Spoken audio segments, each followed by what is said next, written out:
இயேசு கிறிஸ்துவின் இனிய நாமத்துக்கு மகிமை உண்டாவதாக. இந்த நாட்களில் கூட ஒரு வேத பகுதியை வாசிப்போம்.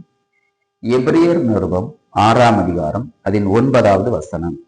பிரியமானவர்களே, நாங்கள் இப்படி சொன்னாலும் நன்மையானவைகளும் ரட்சிப்பைக்குரியவைகளுமாக காரியம் உங்களிடத்தில் உண்டாயிருக்கிறதென்று நம்பியிருக்கிறோம்.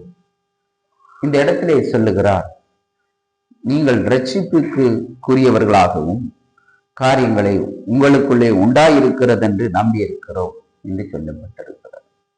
அப்படியானால் ரட்சிக்கப்பட்டிருக்கிறோம், நீங்கள் ரட்சிக்கப்பட்டிருக்கிறீர்கள் என்று நாங்கள் நம்பியிருக்கிறோம் என்று சொல்லி அந்த இடத்திலே எழுதப்பட்டிருக்கிறது. நம்ம ரட்சிப்புக்குரியவர்கள், அதை புரிந்து கொள்ள வேண்டும். வேதத்தை தியானித்து ஜபித்து கொண்டிருக்கிற பிள்ளைகள் எல்லாருமே ரட்சிக்கப்பட்டவர்கள். ரட்சிப்பு அவர்களுக்குள்ளே உண்டாயிருக்கிறது என்று வேதத்திலே தெளிவாக நமக்கு கற்றுக் கொடுக்கிறது.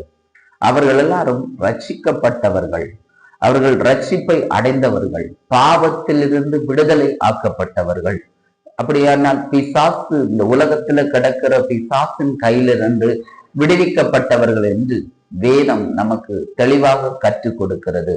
பாவத்திலிருந்தும் சாபத்திலிருந்தும் விடுதலை ஆக்கப்பட்டவர்கள் தான் ரட்சிக்கப்பட்டவர்கள் என்று வேதம் நமக்கு தெளிவாக சொல்லிக் கொடுக்கிறது. அதாவது அந்த இடத்திலே பவுல் சொல்லுகிறார், ரட்சிக்கப்பட்டவர்களுக்குரியவர்களை காரியங்கள் உங்களிடத்தில் உண்டாயிருக்கிறது என்று நான் நம்பியிருக்கிறேன், நான் நம்புகிறேன் என்று அந்த இடத்திலே பவுல் எழுதும் போது நிறுவத்தில் அழகாக எழுதுகிறார். அதுபோல நாம் ரட்சிக்கப்பட்டவர்கள் என்று தெளிவாக புரிந்து கொள்ள வேண்டும். அப்படியே இந்த வார்த்தை மூலமாக கர்த்தர் உங்களை ஆசீர்வதிப்பாராக.